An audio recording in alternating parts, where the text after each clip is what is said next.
Bismillahirrahmanirrahim. Saudaraku seiman, selamat bergabung teman-teman di Rutan nomor 1 Bandung, baik para staf yang sudah meluangkan waktu dari hidupnya untuk menemani teman-teman yang menjadi penghuni Rutan, dari teman-teman yang saya cintai, kaum muslimin yang pernah melakukan kesalahan sehingga melalui proses hukum. Selamat bergabung saudaraku dalam channel kami, Khalid Basalam Official, dan saya sangat gembira Allah Subhanahu wa Ta'ala memberikan kesempatan kami untuk berbagi dengan saudaraku semua, karena banyak orang yang mayoritasnya memvonis teman-teman yang berada di rutan atau penjara secara umum karena pernah melakukan sebuah kesalahan, sehingga vonisan mereka membuat mungkin jiwa dan juga raga teman-teman yang pernah melakukan kesalahan ini terganggu, merasa kecil di tengah-tengah masyarakat. Padahal saudaraku seiman, Nabi SAW sudah menyebutkan dalam sebuah hadis, dan ini akan menjadi hadis yang selalu dibahasakan oleh para dai-dai kita, yaitu sabda beliau SAW, kullu bani Adam khatta'un wa khairal khatta'in at-tawwabun. Hadis yang diriwayatkan oleh Ibnu Majah. Artinya, semua keturunan anak Adam pasti melakukan kesalahan. Namun, sebaik-baik orang yang melakukan kesalahan adalah yang segera taubat. Tidak ada orang di antara kita, saudaraku seiman, yang tidak melakukan kesalahan. Walaupun memang tingkatan-tingkatannya berbeda-beda. Ada yang kecil, ada yang besar. Ada yang ketahuan, ada yang tidak ketahuan. Tetapi kita perlu tahu bahwasanya semua kita bisa berbuat salah. Islam mengajarkan sebuah jalan yang ideal, yaitu Anda coba tidak melakukan pelanggaran. Dan pelanggaran ini adalah yang dianggap pelanggaran dalam agama Islam. Karena memang Allah Subhanahu wa Ta'ala memerintahkan kepada kita semua yang baik-baik untuk dikerjakan. Jujur, amanah, tanggung jawab, bakti sama orang tua, bakti pada agama, pada negara, ya, berbuat baik dengan tetangga, menjenguk orang sakit, membantu orang yang sulit. Semua itu diperintahkan dan ada janji-janjinya. Semua punya keutamaan. Bahasa ceramahnya fadilah. Dan kalau ada orang yang sampai melakukan pelanggaran-pelanggaran yang dilarang, lawan dari semua tadi itu, misalnya bohong, menipu, ya, menggunjing, memfitnah, memukul, membunuh, memerkosa, dan segala macam hal. Ini haram dalam agama, dilarang, tidak boleh. Kalau ada orang yang melakukan perbuatan-perbuatan tersebut dan dia lalai, maka Islam masih memandu dia. Panduannya apa? Taubat. Makna taubat, kembali kepada Allah Subhanahu wa Ta'ala. Karena semua pelanggaran yang dilakukan pasti akan ada konsekuensi hukumnya. Jangan pernah berpikir teman-teman sekalian, kalau saya melakukan sebuah kesalahan, maka saya tidak dihukum karena tidak ada yang tahu. Itu satu hal yang sangat keliru. Allah Subhanahu wa Ta'ala tidak ada sesuatu yang tersembunyi baginya di langit maupun di bumi. Dalam Al-Quran Allah berfirman, Inna Allah la yakhfa alaihi syai'un fil ardi wala fis sama'. Tidak ada sesuatu yang bisa tersembunyi bagi Allah, disembunyikan dari Allah baik di langit maupun di bumi. Kalau Anda melakukan perzinahan misalnya di kamar hotel, Anda cuma dengan pasangan Anda di sebuah negara yang jauh tidak ada yang tahu, tetap Allah Subhanahu wa Ta'ala tahu. Tetap para malaikatnya yang Allah mengatakan ma yalfidhu min qaulin illa ladaihi raqibun atid. Tidak ada satu kata pun yang keluar dari seseorang kecuali dicatat oleh dua malaikat di pundak kiri kanan, amal saleh ataupun keburukan. Tidak ada sesuatu kecuali akan dipertanggungjawabkan dan juga akan menerima balasannya. Kata Allah Subhanahu wa Ta'ala dalam ayat Al-Quran yang Anda sudah hafal, A'udzu billahi minasyaitonir rajim, wa may ya'mal mithqala dzarratin khairan yarah. Siapa yang berbuat seperti biji sawi dari kebaikan, senyum dengan muslim, membantu mengangkatkan barang dia. Apalah hal-hal yang mungkin biasa semua orang bisa lakukan. Sebesar biji sawi, pasti dia akan diperlihatkan dan akan menerima balasannya. Wa may ya'mal mithqala dzarratin syarran yarah. Dan siapa yang berbuat seperti biji sawi dari keburukan, sekecil apapun, sehebat apapun Anda mengemasnya dengan pikiran manusianya, tidak akan ketahuan. Maka dia pasti akan diperlihatkan dan akan diminta pertanggungjawaban. Teman-teman sekarang yang masuk di rutan ini sudah tahu. Saya sangat yakin pada saat Anda melakukan perbuatan kesalahan, di waktu Anda melakukannya semoga Allah maafkan. Pasti Anda tahu ini perbuatan umumnya Anda bisa rahasiakan atau Anda bisa menghindar dari hukum. Tapi bukankah Anda lihat di depan mata bahwasanya Allah Maha Kuasa? Sehebat apapun Anda mengatur strategi penipuan, manipulasi data, apalah segala macam, Allah punya cara. Dan kalau Allah sudah membongkar kesalahan hambanya, maka tidak akan pernah bisa ada yang membendungnya. Bukankah para koruptor yang sudah banyak ditangkap di negara kita, mereka kurang apa dari sisi strategi menyembunyikan apa yang sedang mereka lakukan dari kriminal itu. Tapi ujungnya juga ketahuan. Bahkan Allah SWT permalukan di depan masyarakat. Bahkan disita hartanya. Bahkan istri anaknya terbengkalai, terlilit utang. Belum lagi kalau ada eksekusi-eksekusi yang berat bagi mereka. Begitu juga dengan semua pelanggaran-pelanggaran yang ada. Jadi saudaraku seiman, saya ingin berbagi di awal pembukaan kita ini. Jangan pernah berpikir apa yang kita lakukan itu, walaupun kita punya strategi yang sangat luar biasa secara manusia, bisa menyembunyikan, tidak akan dibongkar oleh Allah SWT. Allah mengatakan dalam Al-Quran, innahum yakiduna kaida wa akidu kaida. Sesungguhnya mereka mengatur tipu muslihat, tapi aku juga mengatur tipu muslihat, kata Allah. Tidak ada perbuatan kriminal yang tidak Allah bongkar di dunia ini. Tujuannya agar orang tersebut berhenti dari perbuatan ini. Karena kalau itu terus berlanjut, ada hukuman yang sangat berat nanti di kuburan dan ada hukuman yang berat di akhirat nanti. Sampai saya pernah ucapkan dalam pengajian, ya, kalau ada seorang pencuri yang ketangkap, kepergok, kemudian digebukin oleh massa pun, itu bentuk kasih sayang Allah kepada dia.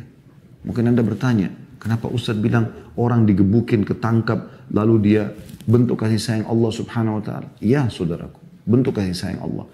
Setiap kali seseorang yang melakukan satu perbuatan kriminal atau kesalahan, maka Allah, ya, kita bisa pastikan mengirim kepada dia sinyal. Yang paling pertama, rasa khawatir dan takut. Anda mau mencuri, Anda mau memerkosa, Anda mau melakukan perbuatan apapun, maka yang pertama Allah tanamkan ketakutan dulu. Khawatir. Nanti kalau orang tahu, nanti kalau ketangkap, nanti kalau begini, nanti kalau begitu. Itu awal peringatan dari Allah. Kalau Anda segera berhenti, Anda akan aman dari hukuman. Tapi ada sebagian orang tidak. Tetap aja dia coba melakukan. Allah datangkan sinyal yang kedua. Dia dilihat oleh orang misalnya. Walaupun mungkin dia masih bisa lolos. Tapi ada yang kenal dia. Oh si fulan ini melakukan. Mungkin ketangkap CCTV. Mungkin segala macam. Peringatan yang kedua. Kalau dia berhenti, dia akan aman. Nanti dia taubat kepada Allah. Dia meminta maaf pada pemilik yang sudah dia ambil barangnya. Dia kembalikan. Taubat. Tapi ada orang tidak. Oh enggak, kan saya lolos kemarin. Dia anggap digoda oleh syaitan untuk bisa lolos lagi yang ketiga kali. Ternyata Allah SWT datangkan massa, menangkap dia kemudian digebukin. Dan itu bentuk kasih sayang Allah. Karena kalau tidak ketangkap, dia akan terus dalam kriminal dia. Dan setiap pelanggaran akan ada hukuman dari Allah SWT. Makin sering Anda melakukan perzinahan, mabuk-mabukan, pencurian, penipuan, apa saja, maka makin berat hukuman yang ada. Karena sekali pelanggaran akan ada konsekuensi hukum. Apalagi berulang kali dia melakukannya. Ya. Dalam surah Al-Ankabut Allah tekankan masalah itu. Apakah orang-orang yang melakukan perbuatan kriminal atau pelanggaran itu mengira mereka akan lolos dari hukuman kami? Sungguh buruk apa yang mereka fahami itu. Jadi tidak mungkin itu. Sehingga ini teman-teman sekalian bisa menjadi sebuah tolak ukur bagi teman-teman untuk menyadari ternyata ada sang pencipta Allah yang mengawasi. Dan apa yang terjadi sekarang dari hukuman yang ada, itu karena memang Allah mau memberhentikan Anda dari kesalahan yang sedang ada. Kemudian dari sisi yang lain, tadi yang saya sampaikan hadisnya riwayat Ibnu Majah, Islam mengajarkan jalan ideal. Kalaupun sudah melakukan pelanggaran, Anda bukan orang yang terhina. Anda sedang salah dengan perbuatan Anda itu. Dan Islam memberikan solusi buat Anda. Tadi kata Nabi SAW, kullu bani Adam khatta'un. Semua anak Adam pasti buat kesalahan. Apa solusinya? Wa khairul khatta'ina tawwabun. Dan sebaik-baik orang yang sudah melakukan kesalahan, segera bertaubat. Kalau itu haknya Allah Subhanahu wa Ta'ala, tidak sholat, ya, maka dia bertaubat kepada Allah Subhanahu wa Ta'ala. Ya. Dia bertobat kepada Allah Subhanahu wa Ta'ala. Kemudian dia memperbaiki. Kalau itu haknya manusia, haknya makhluk, seperti mencuri, menggunjing, memukul, segala macam, dia bertobat kepada Allah, lalu dia meminta keridhaan orang itu. Kalau dalam bentuk harta dia kembalikan, perusakan citra dia perbaiki, supaya dia lepas dari hisab hari kiamat. Dan setelah itu Anda bisa menjadi seorang yang bebas, Anda bisa menjadi seorang yang paling soleh dari umat ini. Tidak ada yang menghalangi itu. Umar bin Khattab radhiyallahu anhu, sahabat Nabi yang mulia, mertua Nabi SAW. Kurang apa kejahatan yang dilakukan sebelum Islam? Setiap hari Umar bin Khattab keluar hanya mencambuk dan menghukum umat Islam. Bukan budak dia, tapi dia datang ke teman-temannya, Abu Jahal, Abu Lahab, dia datang lalu dia ikut menyiksa orang-orang Islam yang merupakan budak-budak orang-orang ini. Lalu pada saat sore hari dia mau pulang, dia mengatakan, saya berhenti menyiksa kamu. Bukan karena saya kasihan, tapi karena saya jenuh saja. Besok saya kembali akan nyiksa kamu. Bahkan sebelum dia masuk Islam, dia keluar radhiyallahu anhu membawa pedang dengan baju perangnya untuk membunuh Nabi SAW. Menyembah berhala, sembelihan hewan untuk berhala. Kemudian mabuk-mabukan. Tapi subhanallah, pada saat hidayah datang, dia mengucapkan syahadat di hadapan Nabi SAW. Allah lunakkan hatinya dan dia ikutin itu. Maka dia menjadi orang yang terbaik dari umat ini. Bahkan ulama ahli sunnah wal jamaah mengatakan orang yang terbaik dari umat ini setelah Abu Bakar adalah Umar bin Khattab. Bahkan Allah muliakan setelah dia taubat nasuha dalam Islam, dia perbaikin kesalahan-kesalahannya, dia sholat, dia patuh kepada Allah, dia menunjukkan kebenaran terhadap kebenaran Islam ini, ya, dan dia bangga dengan Islam itu, sebagaimana dia mengatakan kami kaum yang dimuliakan dengan Islam, semenjak dia taubat yang halal dia nikmati, yang haram ditinggalkan. Dan tidak ada negosiasi lagi dalam masalah haram setelah dia memperbaiki keadaannya. Maka Allah muliakan dia sampai menjadi rajanya umat Islam. Dan di masa kejayaan beliau, tahun 13 Hijriah sampai tahun 23 Hijriah, 10 tahun ini, hampir setengah dunia dikuasai oleh umat Islam. Dan pada saat itu, setiap orang kalau melihat Umar, merasa imannya bertambah. Bahkan orang banyak mengikuti Umar bin Khattab kalau lagi jalan hanya untuk mengambil dari perangainya, dari akhlaknya, dari tutur kata, hikmah yang dia sampaikan atau hadis yang dia ingatkan kepada orang yang sedang salah. Sampai meninggal dalam keadaan husnul khatimah. Maka saudaraku seiman, tugas Anda sekarang di tempat rutan ini memperbaiki keadaan. Jangan berkecil hati. Harus yakin saya bisa menjadi orang yang lebih baik. Tunjukkan kepada pemerintah kita, tunjukkan kepada seluruh orang yang ada di sekitar Anda, lingkungan Anda, keluarga Anda. Kalau dulu memang saya berbuat salah, tapi sekarang saya menjadi seorang figur yang berbeda. Sekali lagi, saya menjadi seorang figur yang berbeda. Saya akan menjadi seorang mukmin yang patuh kepada Allah, menjalankan syariat Allah Subhanahu wa Ta'ala. Karena memang syariat ini semuanya baik-baik tadi saya bilang. Disuruh jujur, amanah, tanggung jawab, bakti sama orang tua, berbagi dan seterusnya. Dan itu tidak sulit untuk Anda lakukan. Dan Anda sudah meninggalkan semua yang dilarang, yang berbohong, manipulasi data, semua bentuk kriminal dan kesalahan, udah saya tinggalkan, karena ada konsekuensi hukumnya. Maka ini teman-teman sekalian, hal yang perlu ya, di pembukaan kita untuk direnungi. Ya, direnungi bersama. Dan yang paling nyata ya, tentang masalah perbuatan kesalahan ini, ya, adalah yang dibuat oleh ayah kita Adam alaihissalam. Tentu saya bilang tadi di awal kalau Anda renungin, Islam menyuruh Anda menjadi orang menempuh jalan ideal, yaitu menjadi orang yang tidak berbuat salah. Apalagi setelah Anda mengetahui kesalahan tersebut, kayak Anda pernah melakukan kesalahan dan sekarang Anda sudah tahu, Anda masuk ke jalan yang benar, di situ Anda coba kejar derajat tertinggi di surga. Udah, nggak ada lagi namanya melakukan dosa. Udah selesai, pelanggaran nggak ada lagi. Komitmen saya tidak akan melakukannya. Karena orang melakukan dosa itu teman-teman sekalian sering saya bahasakan di pengajian seperti orang yang ada di tepi jurang. Kita sudah tahu kalau jatuh ke jurang ini, maka sulit sekali, bisa mati atau mungkin kalau kita mau naik lagi ke puncak gunung itu, sulit sekali. Jadi nggak perlu Anda meletakkan kaki Anda, coba-coba jatuh nggak sih, sakit nggak sih, mati nggak sih, nggak perlu. Kesalahan-kesalahan dan pelanggaran teman-teman, kemaksiatan kriminal ini cukup kita tahu ya, apa jenisnya dan apa hukumannya, baik dalam agama kita ataupun peraturan pemerintah kita. Dan Anda jauhi. Tidak usah dicoba, jangan dilakukan kesalahan itu. Karena Anda merusak nama Anda merusak juga pekerjaan Anda merusak nama baik keluarga Anda, merusak, menutupi masa depan Anda. Tidak ada baiknya. Untuk apa dilakukan? Maka untuk kita hindari, kita pelajari kemaksiatan tersebut, kriminal tersebut, kita tahu jenisnya, kita tahu efeknya. Anda sekarang tinggal ketik di Google, saya yakin Anda pun di rutan pasti punya handphone, Anda bisa buka, Anda bisa searching. Misalnya, zina, hukuman orang berzina dalam agama Islam. Anda klik, banyak artikel Anda bisa baca. Anda bisa dengar di YouTube, tinggal klik ceramah tentang bahayanya zina, bahayanya pemerkosaan, bahayanya riba, bahayanya mencuri, bahayanya begini, ancamannya. Supaya Anda tahu, oh ternyata dalam agama saya dilarang nih.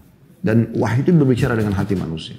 Terlebih lagi dalam hukuman pemerintah, dalam hukum pemerintah kita pun sama seperti yang Anda rasakan.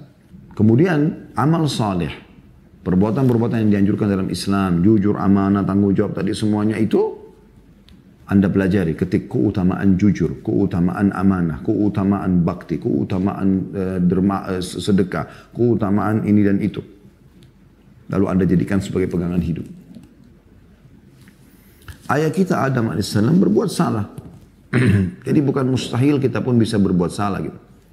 Tetapi saya bilang idealnya adalah Anda tidak mengulangi kesalahan tersebut. Dan juga usahakan tidak melakukannya setelah Anda mengenalnya.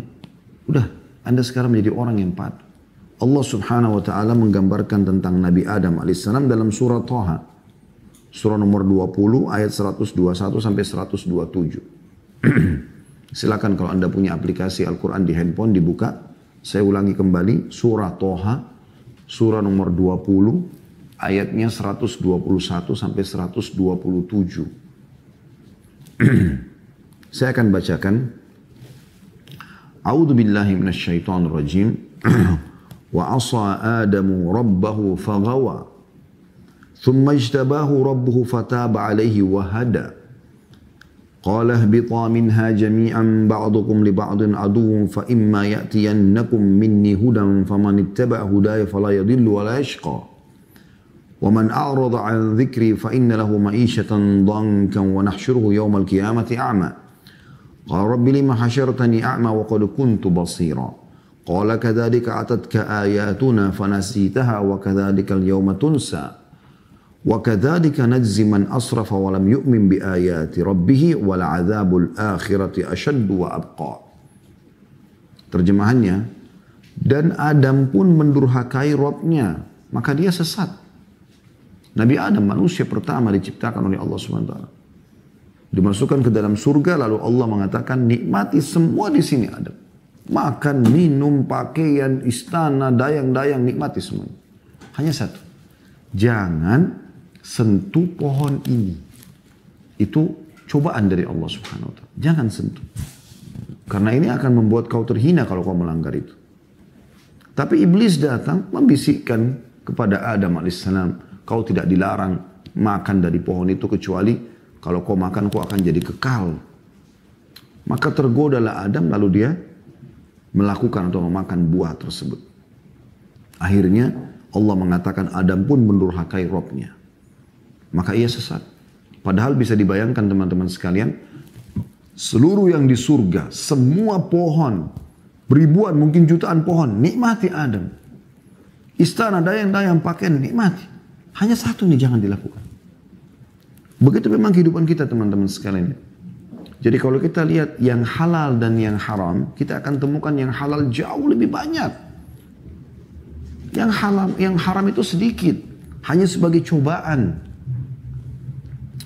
Misal Allah haramkan babi, nggak boleh makan babi bagi umat Islam. Perhatikan Allah ganti dengan apa? Sapi, kambing, ayam, kelinci, semua hewan air halal. Banyaknya, jutaan jenis halal. Lalu Allah haramkan sebagian kecil saja. Sebagai ujian. Sebagai ujian. Allah subhanahu wa ta'ala larang minum khamar. Jangan minum minuman keras, beralkohol, jangan narkotika. Allah ganti dengan apa? Susu, madu, sirup, jamu, air putih. Banyak gantinya. Banyak. Lebih sehat, lebih baik. Pada saat Allah berikan kita syahwat untuk melampiaskan pada lawan jenis kita. Zina dilarang. Nikah diperintahkan. Bedanya zina sama nikah, 5 menit kalimat akad. Sekarang kita lihat perbandingannya. Kalau orang melakukan pernikahan, 5 menit teman-teman sekalian. Wali perempuan mengatakan, saya nikahkan kamu sama anak perempuan saya fulana binti fulana dengan mas kawin ini. Kemudian si anak mempelai laki-laki mengatakan saya terima nikahnya. Itu saja sudah cukup. Apalagi dia katakan saya terima nikahnya fulana binti fulana dengan mas kawin tersebut. Ini kurang dari 5 menit kata-kata ini. 2 saksi, ada mahar, sah pernikahan tersebut. Dan dengan sahnya perbuatan itu, semua orang tahu suami istrinya akan masuk ke dalam kamar malam pertama kah, siang pertama kah, mereka akan berhubungan biologis. Tapi dua-duanya dalam kondisi senang, bahagia. Sampai ada istilah dikatakan di tengah-tengah masyarakat kita. Bahkan di dunia mungkin dikenal begitu ya. Pengantin itu menjadi raja sehari. Dia betul-betul seperti raja pakai baju yang bagus. Baik laki-laki ataupun perempuan dihormati oleh setiap orang. Diucapkan doa, diucapkan selamat. Setelah itu mereka biologis. Dan dalam kondisi mereka sangat nyaman. Si laki-laki pemilik sperma, kualitas spermanya pasti akan bagus karena jiwanya tenang. Sementara si perempuan juga sel telurnya akan bagus karena juga tenang. Dalam agama, biologis yang halal ini berpahala. Kalau suami istri, kata Nabi SAW, fi bidi ahadikum sadaqah. Di kemaluan kalian ada sedekah, ada pahala yang besar. Para sahabat faham, lalu mereka mengatakan, ya Rasulullah, ya'ti ahaduna ahla walahu fihi ajr. Wahai utusan Allah, apakah seseorang di antara kami menggauli istrinya, dapat kenikmatan biologis, juga dapat pahala?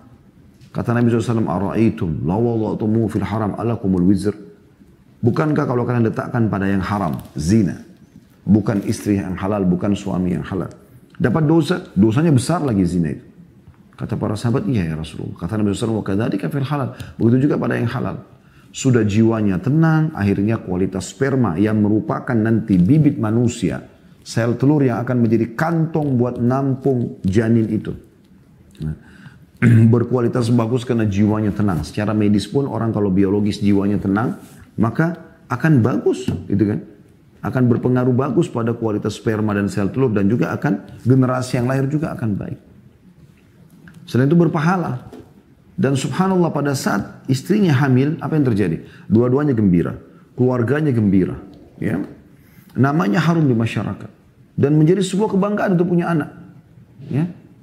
Bukankah Anda lihat bagaimana sedihnya orang kalau berumah tangga tapi sudah 5 tahun, 10 tahun belum punya anak. Bagaimana dengan orang yang subhanallah baru menikah sudah dapat anak? Ini subhanallah yang luar biasa, bisa jadi aset amal jariah buat dia. Bisa jadi generasi baru yang tempat dia melampiaskan semua pintu-pintu pahala agar dia bisa dapat dari anaknya, karena anak itu bisa jadi aset amal jariah, diajarin sholat, diajarin puasa, diajarin jujur, diajarin amanah, diajarin segala macam. Dan juga tempat dia untuk memperbaiki keadaan-keadaan atau kesalahan dia yang lalu. Kalau dulu dia belum baca Al-Quran sampai umur 30-40 tahun, sekarang anaknya bisa diajarin sama dia. Jadi kalau dulu dia belum sholat, sekarang anaknya sholat dan seterusnya. Anak-anak bisa jadi baik.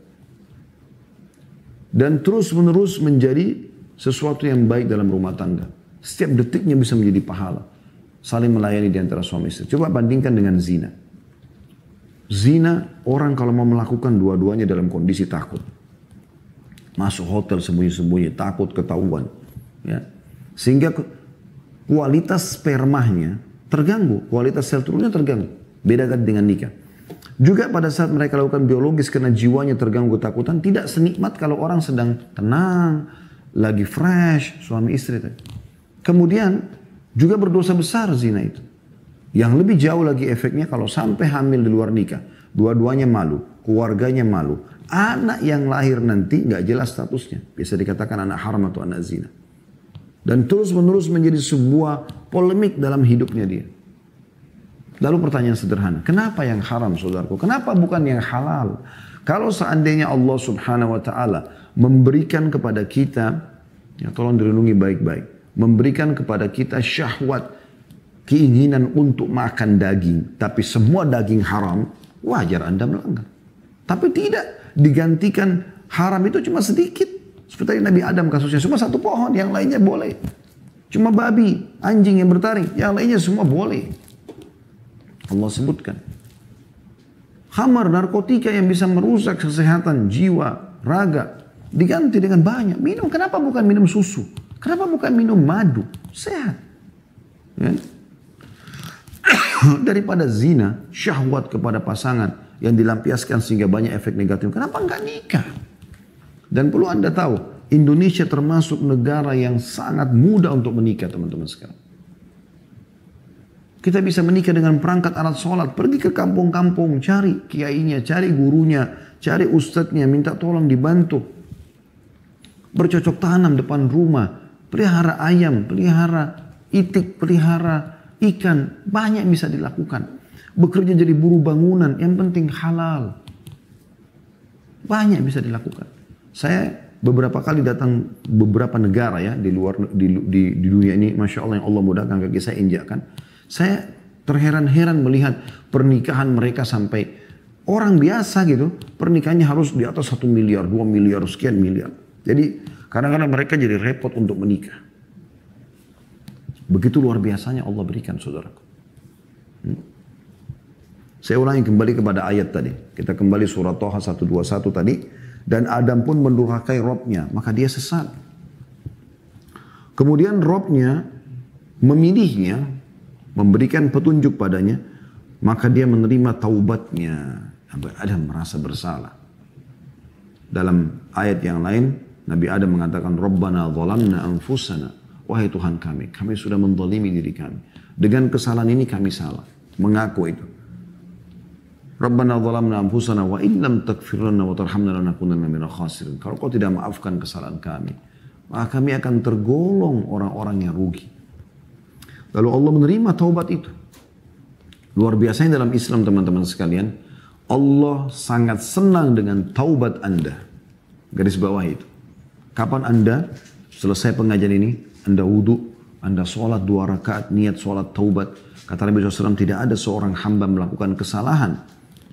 Kemudian dia bersuci, berwudhu, lalu dia sholat 2 rakaat. Lalu kemudian setelah salam dia istighfar kepada Allah, kecuali Allah akan bersihkan kesalahannya. Setelah itu Anda menjadi orang baik. Allah terima taubat. Dalam sebuah hadis yang lain riwayat Bukhari, sesungguhnya Allah sangat gembira dengan taubat hamba-hambanya. Allah gembira. Lebih gembira daripada seseorang di antara kalian yang pergi ke padang pasir yang tak bertuan. Padang pasir yang tandus, tidak ada orang. Dan dia membawa untanya, serta di atas untanya semua bekal dia. Nggak ada lagi harta dia kecuali di atas unta tersebut. Lalu kemudian dia istirahat di bawah sebuah pohon. Setelah itu, dia bangun dari tidurnya, untanya hilang. Dia pun keliling mencari-cari unta tersebut dengan bekalnya di padang pasir yang tandus. Lalu dia tidak temukan. Setelah dia putus asa, dia mengatakan, saya coba kembali ke bawah pohon tadi yang saya tidur. Kemudian saya tidur lagi, semoga saja saya sudah mati pada saat bangun. Pada saat dia tidur dan dia terbangun, dia tiba-tiba melihat untanya di depan matanya. Bagaimana gembiranya dia bisa melanjutkan kehidupan lagi, menemukan untanya untuk transportasinya, menemukan hartanya, makanan, minuman, pakaiannya. Ya, mungkin sebagian uangnya di atas untanya untuk dia lanjutkan kehidupannya. Maka Allah lebih gembira dengan tobat hambanya daripada itu. Tidak ada kata putus asa. Anda bukan orang yang buruk, tapi Anda pernah melakukan perbuatan buruk. Anda bisa menjadi orang yang lebih baik sekarang. Tunjukkan itu. Tunjukkan. Fudail bin Iyad rahimahullah, seorang tabi'in, ulama tabi'in. Anda kalau ketik di Google kisah Fudail bin Iyad rahimahullah, sampai bisa dikatakan tidak ada satupun statement yang dinukil oleh para ulama tentang masalah zuhud, ya, mencintai akhirat, mendahulukan akhirat daripada dunia, tentang masalah menambah keimanan, taubat, kecuali nama Fudail bin Iyad sering disebutkan. Karena kenapa? Orang ini dulu pernah perampok jalan. Sampai orang-orang lain kalau lakukan perampokan itu dia bergerombol berapa orang, Fudail bin Iyad kadang-kadang sendiri karena kuatnya fisiknya, keterampilannya dan segala macam. Dan setiap kali orang lewat di lokasinya pasti tahu. Ini kalau dengan Fudail bin Iyad ini kalau nangkap orang, dia ambil hartanya dan dia bunuh orangnya. Terkenal sekali. Subhanallah, setelah sekian tahun dia lewat, ada beberapa riwayat yang menukil tentang bagaimana taubatnya beliau. Di antaranya adalah dia pernah masuk ke dalam satu perkampungan, dia ingin mencuri di sana, mau merampok.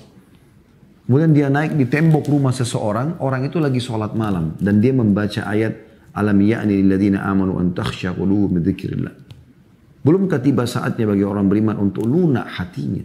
Kenapa mau buat salah terus? Allah mengatakan.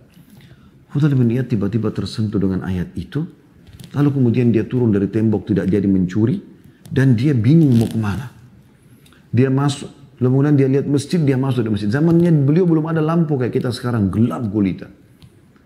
Menjelang subuh, muadzinnya datang, menyalakan obor-obor. Dia kaget lihat ada orang di depan mihrab menangis. Terisak-isak. Begitu mendekat, dia tahu orang ini Fudail bin Iyad. Dia pernah lihat wajahnya. Maka dia lari dari dalam masjid.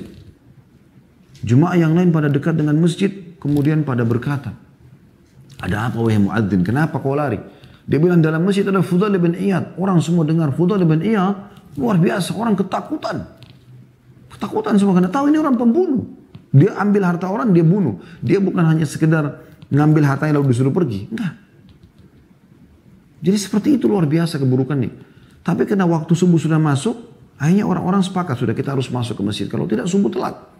Begitu mereka masuk, mereka perhatikan baik-baik, ternyata Fudail bin Iyad ini lagi duduk menghadap mihrab, nangis terisak-isak. Lalu mereka menanya, mereka sudah paham, berarti ada sesuatu. Orang ini merasa bersalah. Lalu kemudian oleh muadzin dirangkul tangannya, diajak berudu, diajak untuk sholat, dan semenjak hari itu dia tobat menjadi orang yang baik. Terus dia pelajari agama sampai menjadi ulamanya muslimin. Ingat namanya, Fudail bin Iyad. Itu yang dibutuhkan teman-teman. Setelah kita buat salah, kita menjadi orang baik. Dan bahkan tunjukkan sekarang kalau saya lebih baik dari sebelumnya. Bahkan saya bisa lebih baik daripada Anda. Itu bukan mustahil. Saya sarankan teman-teman, coba kembali ke ceramah kami. Judulnya itu, ya, Iya, inilah aku sekarang. Sekali lagi judulnya, Iya, inilah aku sekarang. Itu memang khusus bagi ceramah itu selama 2 jam di Makassar Tabligh Akbar. Khusus bagi teman-teman yang pernah berbuat kesalahan. Kita harus sekarang kita mengatakan kalau dulu kan kamu begitu, dulu kan kamu begini. Jawabannya iya. Tapi inilah aku sekarang. Ya, ini aku sekarang. Aku sudah taubat. Aku tahu kau udah buat salah. Dan Islam subhanallah tidak melihat masa lalu seseorang. Bahkan taubat kata Nabi SAW, at-taubat tajubu ma qablah. Taubat akan membersihkan semua kesalahan yang lalu. Di sini Nabi Adam AS kembali ke surat Toha, kembali ke aplikasi Al-Quran Anda. Surat Toha 121 sampai 127. Saya ulangi dari terjemahnya. Maka Adam mendurhakai Robnya. Maka dia sesat. Kemudian Robnya Adam memilihnya. Maka dia menerima taubatnya dan memberi Adam petunjuk.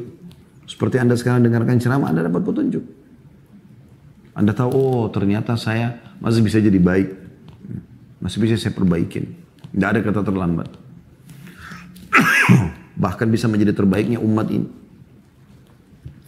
Allah berfirman, turunlah kamu berdua, Nabi Adam sama syaitan, iblis, dari surga bersama-sama, sebagaimana sebagian kamu menjadi musuh bagi sebagian yang lain. Maka jika datang kepada petunjuk dariku, kata Allah, ada wahyu datang, seperti kita ada Al-Quran dan ada Sunnah. Lalu barang siapa yang mengikuti petunjukku, maka tidak akan sesat dan tidak akan celaka. Perbaiki, kalau Anda punya masa lalu yang salah, bertobat, lalu Anda menjadi orang baik sekarang, tidak akan pernah sesat lagi. Dan barang siapa yang berpaling dari peringatanku, setelah sampai kepada dia peringatan, tidak boleh lagi ini, tidak boleh lagi itu, jangan zina, jangan mencuri, jangan membunuh, jangan memerkosa, jangan, segala macam. Tapi dia tidak mau ikutin, maka sesungguhnya baginya penghidupan yang sempit. Subhanallah, makna ayat ini luar biasa. Teman-teman yang di rutan ini pasti merasakan itu. Setelah Anda memerkosa, setelah Anda mencuri, setelah Anda melakukan kriminal apapun. Apa yang Anda lakukan? Apa yang Anda rasakan? Jujur jawab dengan diri sendiri. Ada kesempitan dalam kehidupan.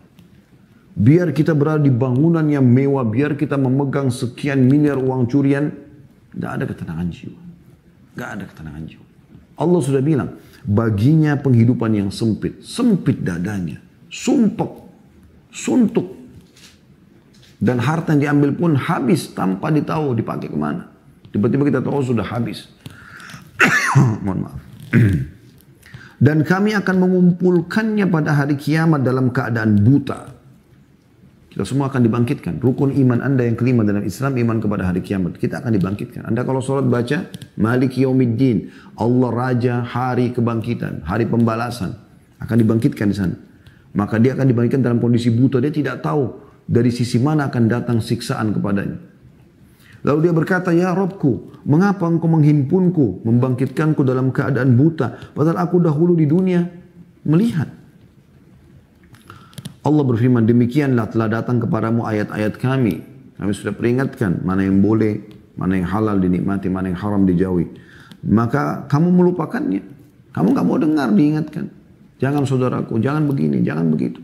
Dia mau dengar. Dan begitu pula pada hari ini pun kamu akan dilupakan. Dan demikianlah kami membalas orang yang melampaui batas. Sudah buat salah, diulangi lagi, diulangi terus. Ya, tidak peduli dengan kesalahan-kesalahan dia. Mau namanya rusak, mau fisik dan raganya juga disiksa, tidak peduli. Ini salah ini, ngawur saudaraku.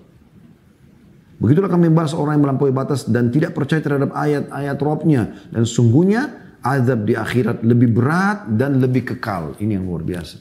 Berat teman-teman sekalian. Kalau di dunia Anda hanya sekedar ya digebukin, masuk penjara, mungkin dihukum, pukul, itu pun Anda masih bisa ke kamar mandi, Anda masih bisa makan, Anda masih bisa, mungkin ada musola disiapin soal, Anda bisa taubat. Anda kalau meninggal tidak dalam kondisi taubat, Anda masuk ke dalam neraka 24 jam disiksa. 24 jam.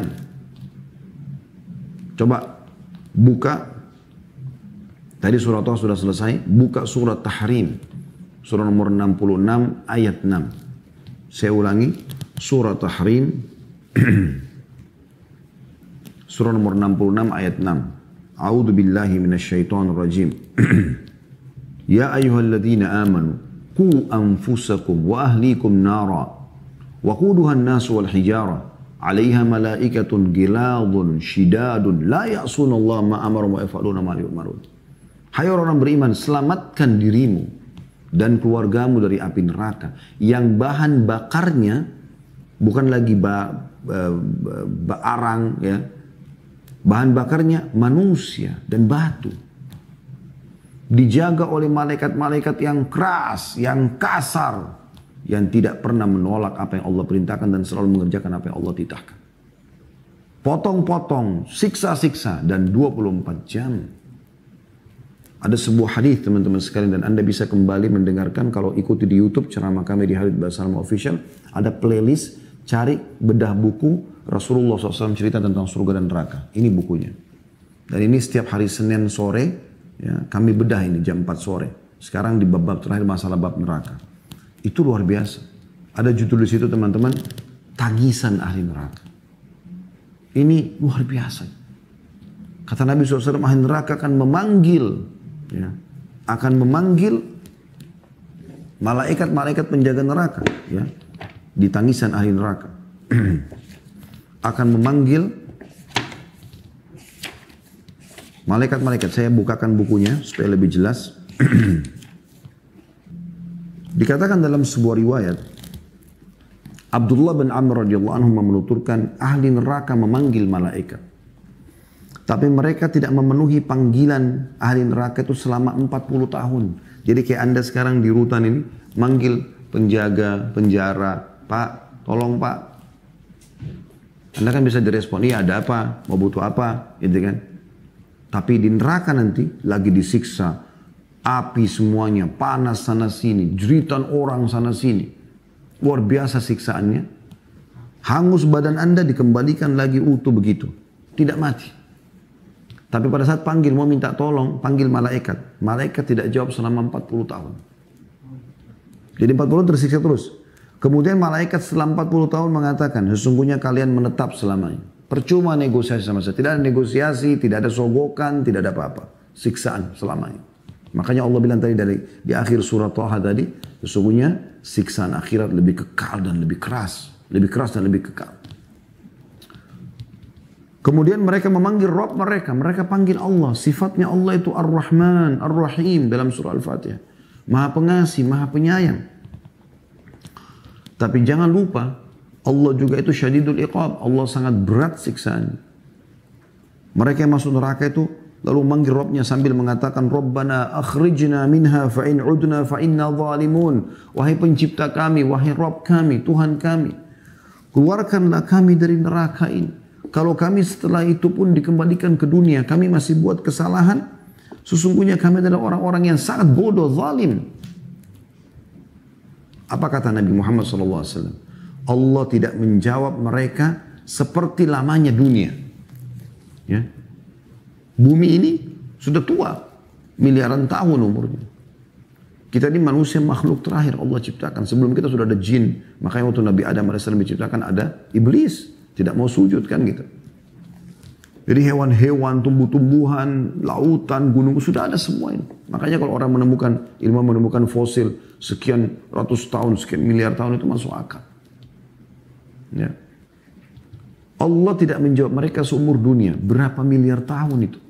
Setelah itu pun Allah menjawab setelah seumur dengan dunia. Qala khsa'u fiha wa la tukallimun. Allah dengan maha kuasanya mengatakan, tinggallah dengan hina di dalamnya dan janganlah kamu berbicara dengan aku. Apa kata Nabi Muhammad SAW? Guru dan kiai kita semua, utusan Allah yang memberikan kepada kita bocorannya. Jangan sampai Anda luput dari bocoran ini. Ya. Anda sudah tahu. Kata Nabi SAW kemudian kaum-kaum di neraka itu pun putus asa. Tidak ada yang bisa dilakukan kecuali mengeluarkan nafas dan menariknya dalam kondisi merintih. Kesakitan.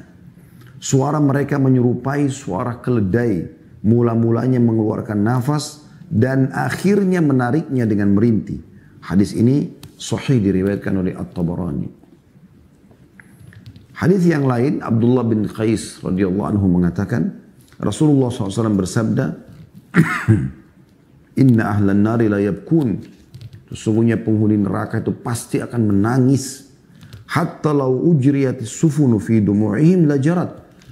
Ya, saking banyaknya air matanya mereka. Sampai kalau mau dialirkan di atas air mata mereka kapal-kapal, maka pasti akan bisa. Saking banyaknya genangan air mata mereka. Wa innum la yabkuna dama, yakni makanad dam'i. Dan ketahuilah bahwasanya mereka itu menangis terus sampai-sampai saking selalunya menangis, ya, tergantikan tempat air mata mereka dengan darah. Jadi apa yang Anda rasakan teman-teman sekalian dari hukuman kayak lagi di penjara itu kecil sekali dibandingkan dengan apa yang dirasakan nanti di akhirat. Ya, ini sesuatu yang sangat besar, ya, sangat berat.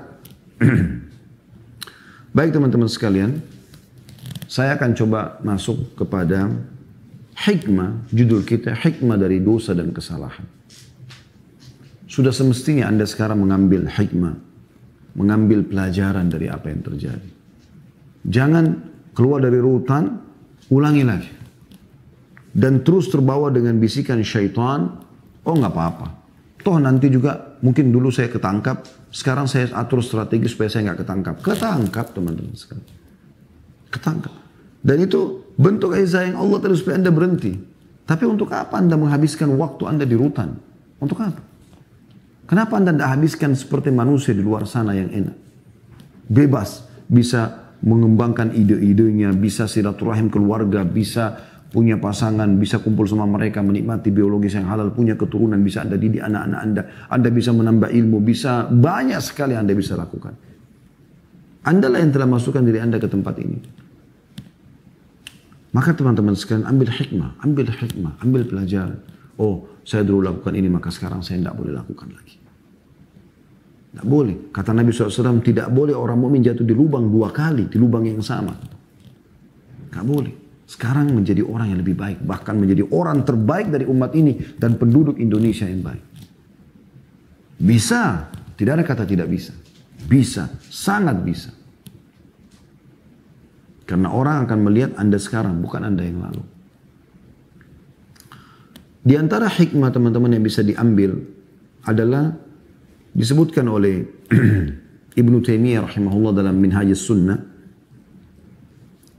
Yang pertama, menumbuhkan penghambaan, kerendahan hati, khusyuk, perendahan diri, dan keinginan hamba untuk memperbanyak amal soleh dan keengganan yang kuat untuk berbuat dosa.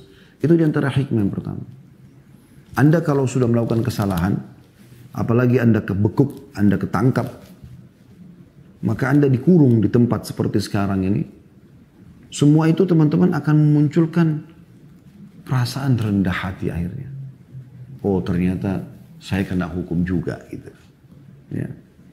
Dan ada hal-hal teman-teman sekarang yang luar biasa. Muncul kehusyuan Anda sebenarnya.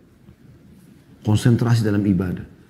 Kita kalau lagi melakukan sebuah perbuatan salah, lalu kemudian Allah buat kita ketangkap, itu sangat mudah teman-teman kita neteskan air mata. Dan itu ada kenikmatan tersendiri. Kita sesali perbuatan kita kepada Sang Pencipta Allah. Dan Allah gembira dengan taubat hambanya tadi. Bahkan taubat membersihkan semua kesalahan yang lalu. Seorang sahabat Nabi namanya Amr bin As radhiyallahu anhu. Benci sekali dengan Islam dulu, luar biasa gitu. Sampai dia menjadi duta Quraisy untuk menjemput 83 orang sahabat muslimin yang menyelamatkan diri hijrah ke Ethiopia. Tapi subhanallah di sana dapat hidayah dia. Pada saat dia masuk Islam, sebelum syahadat dia mengatakan, ya Rasulullah, saya mau syahadat tapi ada syarat saya. Tidak ada orang masuk Islam kasih syarat kecuali dia ini. Kata Nabi SAW depan sahabat semua yang lain, ridwanullahi alaihim, apa syaratnya? Dia mengatakan, syaratnya adalah saya berharap Allah memaafkan semua kesalahan saya yang lalu. Maka Nabi SAW sambil senyum mengatakan, wahai Amr bin As, tidakkah kau tahu bahwasanya taubat membersihkan semua kesalahan yang lalu? Dengan kau masuk Islam, kau taubat kembali ke jalan Allah, semua bersih. Maka Amr bin As syahadat gembira dan dia menjadi orang baik setelah itu sampai menjadi panglima perangnya kaum muslimin, bahkan menjadi gubernur di Mesir di zaman khilafahnya Umar radhiyallahu anhum ajma'in. Jadi ada hal-hal yang bisa kita ambil hikmahnya. Ibnu Taimiyah mengatakan itu yang pertama. Kita merasa, oh ternyata saya ini seorang hamba. Ada Tuhan saya yang mengawasi saya. Bisa mendatangkan kerendahan hati. Kita mulai merendah, oh ya saya salah. Gitu kan. Dan ini sesuatu yang baik semuanya nih. Tanda-tanda kebaikan sebenarnya. Kemudian muncul keinginan ingin memperbanyak amal saleh. Ya. Saya mengajak teman-teman pengurus rutan di Bandung dan juga seluruh Indonesia. Saya berharap teman-teman bisa memaksimalkan medsos yang ada, termasuk punya kami, Khalid Basalamah Official di YouTube, cari playlistnya, jadwalkan supaya teman-teman di rutan ini dengar ceramah itu. Dan itu dirutinkan seperti kurikulum harian. Biarkan teman-teman lagi beraktivitas. Mereka sekarang waktunya sangat banyak yang lowong. Dengarkan mereka agama. Agama ini teman-teman luar biasa. Luar biasa. Mengubah semua keadaan orang. Dari buruk menjadi baik. Dari pelit menjadi dermawan. Dari penjahat menjadi orang yang saleh. Jadi dari kasar menjadi lembut. Semua bisa berubah dengan agama. Teman-teman yang sedang ada di rutan, kalau Allah masih mudahkan Anda ada rezeki, ada handphone, bisa medsos, dengar ceramah. Dari ceramah ke ceramah. Dan di playlist kami itu ada kurikulum. Anda tinggal lihat ada foldernya, ada kajian kitab Minhajul Muslim, misalnya bab akidah, ada sirah nabawi, ada sirah sahabat, ada al-kabair, dosa-dosa besar, ada fikih, kitab Bulughul Maram, ada banyak hal yang Anda bisa ikuti. Lebih dari 20 kitab kami bedah. Coba kurikulumkan hari Senin dengar masalah akidah. Kalau bisa diputarkan di rutan itu sangat bagus. Ya. Ada bahkan beberapa lembaga-lembaga, Masya Allah, mereka rutinkan buat stafnya, pegawainya, ceramah-ceramah tentang keimanan. Ya. Ada bedah buku kami judulnya 31 sebab lemahnya iman. Kisah-kisah. Ya. Serial sahabat Nabi, serial sirah Nabi. Senin misalnya jadwal untuk belajar akidah. Selasa misalnya belajar fikih. Rabu misalnya dosa-dosa besar. Kamis misalnya sejarah Nabi. Ya. Jumat misalnya tentang masalah rumah tangga. Ada juga tentang masalah rumah tangga. Pendidikan anak. Kurikulumkan setiap hari. Dari jam sekian sampai jam sekian dengar ceramah ini. Jam sekian sampai jam sekian ceramah ini. Dan itu dikurikulumkan. Bukan hanya mendengar ceramah cuplikan pendek yang 1 menit, 2 menit. Bukan.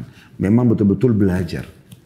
Masa Anda di rutan ini setahun, 2 tahun, 5 tahun, 10 tahun. Kalau Anda gunakan belajar teman-teman sekalian. Anda keluar bisa menjadi ulama kaum muslimin.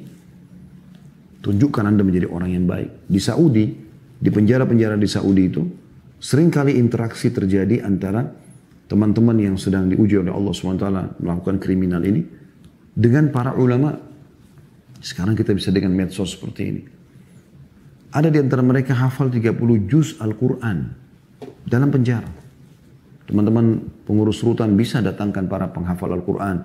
Datang untuk mengajar supaya teman-teman di rutan bisa jadi hafil. Dan hafizah bukan mustahil, itu kesempatan amal jariah buat Anda.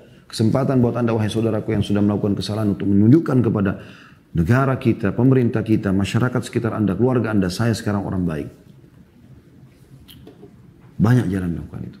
Yang kedua, kata Ibnu Taimiyah rahimahullah, menolak sifat ujub, angkuh, dan penyakit hati semisal yang umumnya menghinggapi manusia.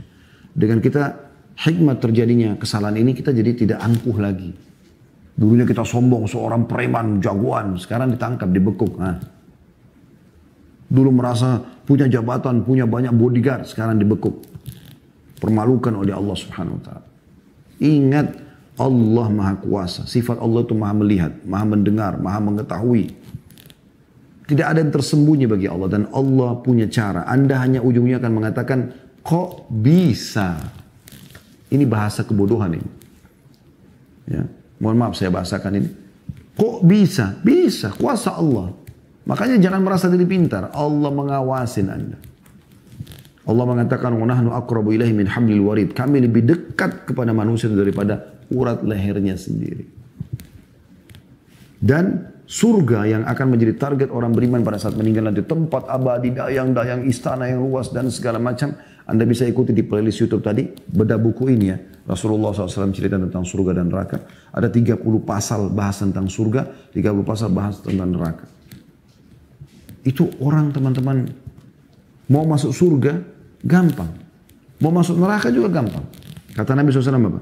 Sesungguhnya surga lebih dekat kepada seseorang dari kalian daripada tali sendalnya sendiri. Dan seseorang dari kalian lebih dekat dengan nerakanya daripada tali sendalnya sendiri. Dia jujur, dia amanah, dia sholat, dia puasa, dia baik, dia ramah, segala macam. Mati masuk surga. Dia berbuat kriminal, kejahatan, segala macam, bohong, nipu, segala macam, mukul, mencuri, dan seterusnya. Mati masuk neraka. Begitu dekatnya orang dengan surga dan nerakanya. Yang ketiga, mendorong untuk menyayangi sama makhluk ciptaan Allah. Berharap agar mereka juga bertaubat dan beroleh rahmat jika berbuat dosa. Serta memotivasi mereka untuk bertaubat. Jadi kadang-kadang teman-teman melakukan kriminal ini kan karena punya pengalaman. Akhirnya dia taubat nih. Nah dia berbagi tuh. Saran saya jangan lagi narkotika, saran saya jangan begini, saran saya karena saya ini pernah melaksanakan, pernah melakukan dan itu efeknya tidak baik. Dia bisa mendorong orang untuk taubat. Dan itu pintu amal sendiri. Yang keempat, menampakkan karunia, kebaikan dan kedermawanan Allah kepada makhluknya yang nampak tak kalah seseorang berdosa seperti yang disebutkan dalam sebuah hadis, walladzi nafsi biyadi law lam tudhnibu la dhahaba Allahu bikum wa la jaa biqaumin yudhnibun fayastaghfiruna Allah taala fayaghfiru lahum. Dan demi zat kata Nabi SAW yang jiwaku berada di tangannya, Kalau kalian tidak berbuat dosa, niscaya Allah akan memusnahkan kalian. Dan Allah akan datangkan kaum yang berdosa lalu mereka beristighfar kepada Allah dan Allah akan mengampuni mereka. Maksudnya adalah bukan berarti hadis ini dipahami, oh berarti kalau gitu kita buat kriminal saja, bukan. Artinya kita bisa saja berbuat kesalahan semuanya. Gitu. Tapi kita kembali kepada Allah Subhanahu wa taala. Yang terakhir, yang kelima kata beliau adalah demikian pula dengan terjerumusnya hamba dalam perbuatan dosa, menjelaskan betapa butuhnya hamba untuk senantiasa meminta tolong kepada Allah, bertawakal dan berlindung kepadanya, agar mengarahkannya dan senantiasa mentaati, ya, mentaati Allah dan menjauhi kemaksiatan. Jadi Anda jadi tahu, oh ternyata ini perbuatan salah. Allahu a'lam. Ini bahasan kita teman-teman sekalian, semoga bisa diambil hikmahnya. Tentu 1 jam tidak cukup untuk belajar agama. Agama ini adalah sebuah kebutuhan yang harus teman-teman pelajari. Dan saya sudah berikan tadi solusinya, baik teman-teman staf di rutan ataupun ya teman-teman yang jadi penghuni rutan, agar memaksimalkan medsos yang ada. Semoga insya Allah bisa mengambil manfaat dari apa yang kita bahas.